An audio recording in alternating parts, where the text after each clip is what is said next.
another thing too, that I loved we talked about arrows, arrow weight, broadhead design and broadhead choices between the two of us. And, you and I, we kind of fall on different ends of the spectrum. But I really appreciated your, opinion on this. And I think it's super valuable because you kind of made a point that I didn't really ever think of, but like I have like a very precision mindset. And you said you used to.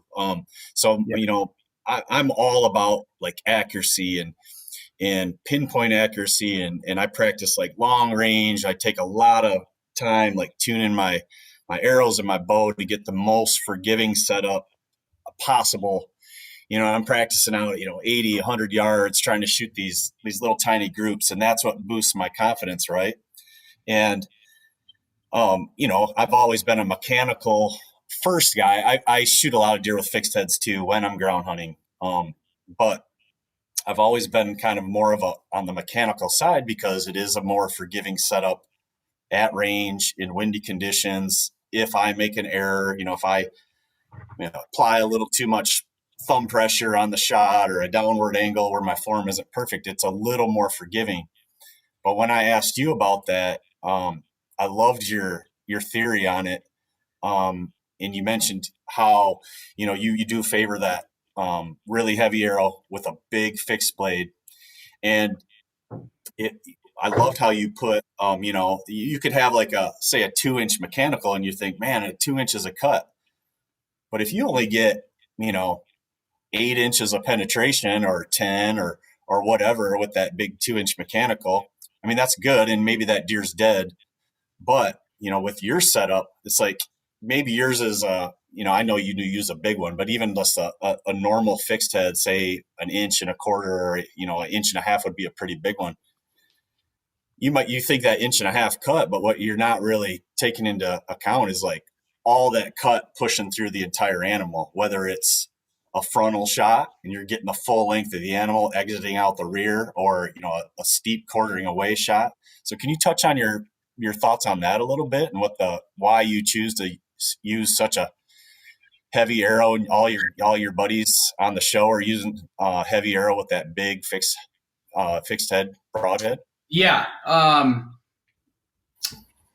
My thoughts on, if I'm going to build an arrow, I want it to be, if my arrow connects with that animal anywhere, I want it to be the deadliest it could possibly be outside of running poison tipped arrows, right? But just I want it to be no matter where it hits that animal. And then I'm going to try to make that as accurate as I can from there. That's how I try to go about it. Now, long range shooting, I totally get it. And those are more controlled settings. If you're going to be shooting deer at 60, 70, 80, 100 yards, well, you're probably going to be able to, it's comfortable enough. You can wait for that broadside angle. And now you got your precision for that. I mean, that makes sense. And I know a lot of guys that do that. But they're smart hunters that are shooting those setups. They're going to wait. They know the limitations with that equipment.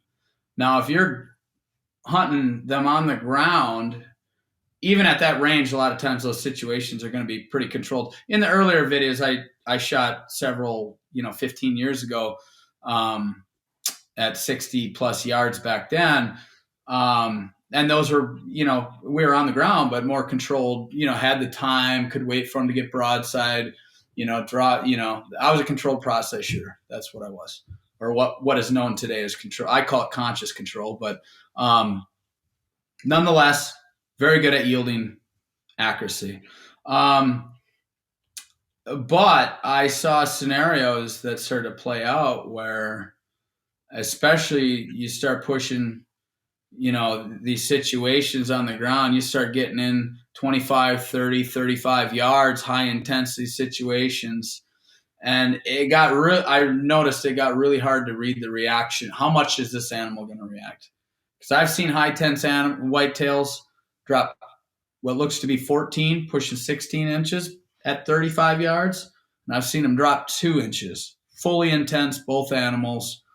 And I was like, that's a variable I can't control. And that drove me crazy.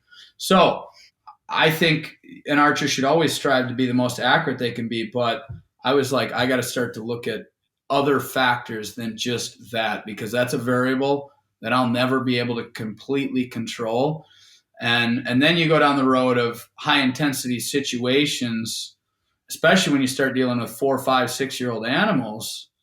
They don't tolerate as much as a 2 year old sitting there hanging out. So the last thing I want to have is any anxiety come through me about, oh, my arrow can't hit that, can't, I want to kill that. I don't want that anxiety to be there whatsoever. I don't even want to have to think about it.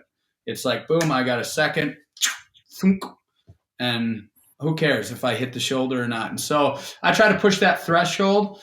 The ultimate goal is to fully penetrate the animal, and once that's easily happening, then my theory is go bigger at that point. So, and I don't go, this is the first year, this last fall, I set up Chansey and Tanner's setups completely, arrows and the broadheads, and I set them up with a 1.5-inch cut, and I'm glad I did, because there was scenarios where, what I'm running, or what I ran this last year, is a 1.8-inch cut out of my longbow, but that's 860 grains, and that arrow is 5% less arrow force than a 70-pound compound shooting that arrow.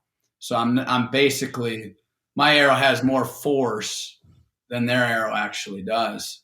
So I went bigger with that one. Now I wouldn't recommend that to hardly any traditional archer, just because 50 pounds and 28-inch draw, that unless you're shooting fawns, I wouldn't recommend that big for when you hit bone. But, Chansey, he had a probably 260-pound, right around there. I call the deer Arnold Schwarzenegger because he's a big, big deer, big bodied. And he hit it right in the knuckle, 1/4 in two. And Chansey's convinced that he wouldn't have got that deer with pretty much anything else or close to it, something along those lines. There's quite a few good broadheads out there today. But his setup's 550 total arrow weight. We got to have some trajectory in there for those guys. Tanner's a short draw. He's 500 grains, but very stiff arrows, 240 at 26-inch cut. I stiffen that way up too, because I do like that when it hits, by the specs of the bow. Yeah, it should be probably like a 320, but or right around there, 330, but I like to go as stiff as you can and still get the arrow. And he can throw a 125 point on that and shoot a bullet hole with no fletchings through the paper, or a 200 and a 315 if he wanted to strap one of those on there. It's slightly point low.